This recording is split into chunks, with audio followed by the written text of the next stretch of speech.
Salutations, mon nom est Kev Johnson. Bienvenue dans notre programme de capsule temporelle Timecode. Destiné aux générations futures, cet enregistrement sert de témoignage de notre cinéma à travers le temps. Aujourd'hui, vous avez choisi cette film d'animation. Je vous souhaite un bon programme, en espérant que là-bas dans le futur, mon magnétoscope a enfin été réparé. Début du XXe siècle, le dessin animé prend vie et s'anime. Un nouvel art est en train de naître. Un mélange de techniques modernes et de magie, qui émerveille les enfants et intrigue les parents. Ainsi, de nouvelles idoles apparaissent. Assez vite, cette technologie prendra des couleurs grâce à Walt Disney, qui ne tardera pas à régner sur ce nouveau mode d'expression, très efficace pour encourager la propagande de guerre, et rappeler au monde qui sont les gentils, parce qu'on dirait bien que Donald Duck l'avait oublié. Heureusement pour lui, il n'est pas trop tard pour changer de camp. Années 50, l'Empire Disney cartonne grâce aux réadaptations des contes des frères Grimm. Oh bonjour, je suis Walter Elias Disney. Je voudrais vous parler de mon tout dernier film, Alice au Pays des Merveilles.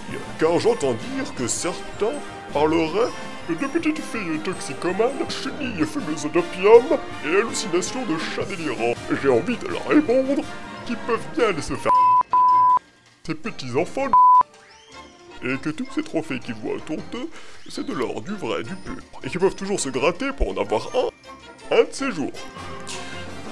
Bon, il n'y a pas que Mickey dans la vie, puisque le génie français fera ses preuves avec la première version du Roi et de l'Oiseau. Avec les cartoons de la production Tex Avery, c'est une véritable vague de folie qui part dans tous les sens. Loufoque, délirant et absurde. Seuls les Looney Tunes semblent concurrencer avec ce joyeux bordel. Années 60. L'animation bien installée se mondialise. Le dessin japonais prend enfin la place qu'il mérite. La Beatlemania sans limite permet à un film unique comme Le Sous-marin jaune d'exister. Dans le petit village le plus connu de la Gaule et le plus redouté, la potion magique coule toujours autant à flot. Moi j'aime bien porter des cailloux sans raison. Et dans une toute autre galaxie, chez les Sherlock, eh bien on fait les Sherlock. C'est-à-dire absolument n'importe quoi. Années 70, la French Touch du dessin animé frappe à nouveau, avec La Planète Sauvage. Robin des Bois, plus attachant que jamais, fait ce qu'il fait de mieux, voler aux riches pour donner aux pauvres. Tiens, v'là Gandalf, dans une première adaptation, heureusement oubliée, du Seigneur des Anneaux. Vous êtes un Cheyenne, pas du tout Aragorn. Tu as raison, visage pâle. Je ne sais pas non plus pourquoi je suis ici. Tu as tout simplement été mal dessiné. L'invasion des mangas japonais est en marche, avec Goldorak en première ligne. Tout le monde a le droit à son dessin animé, que ce soit les Schtroumpfs ou Tintin et ses compagnons. Oui, tout le monde, même le très peu fréquentable Tarzan, la honte de la jungle.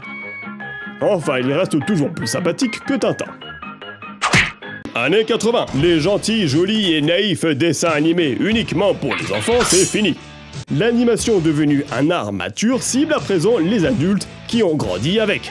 Au programme donc de la bagarre,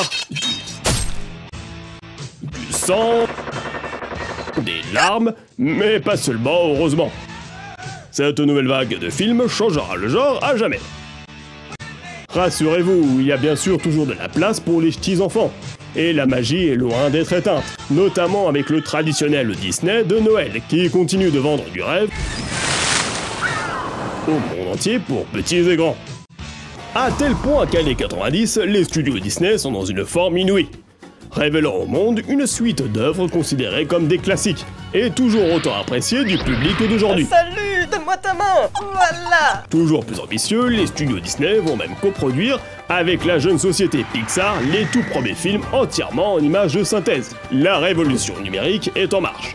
En France, c'est Kirikou, qui n'est peut-être pas bien grand, mais grand est son succès. De même que celui des studios Ghibli de Miyazaki, avec son anti-héros par excellence, Porco Rosso, l'as des airs moitié homme et moitié cochon. Sans oublier les sales gosses de South Park, très occupés avec un conflit entre Américains et Canadiens. Année 2000, voilà quasiment un siècle que l'art du dessin animé se perfectionne, pour atteindre un très haut niveau à notre époque. Prisé par de nombreux et talentueux artistes, à l'imaginaire sans limite, ils n'hésitent plus à s'exprimer librement grâce à lui. Définitivement, la réputation de l'animation bascule de simple cartoon à un art à part entière.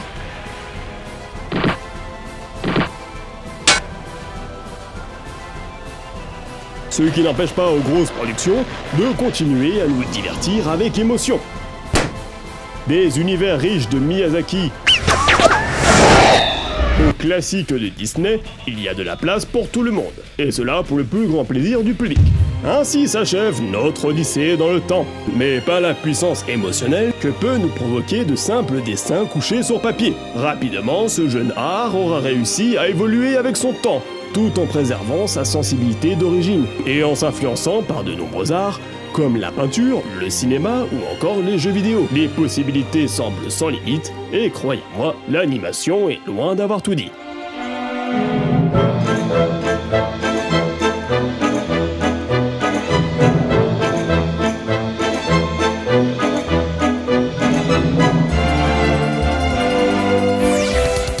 Si ce programme t'a plu, n'oublie pas de t'abonner.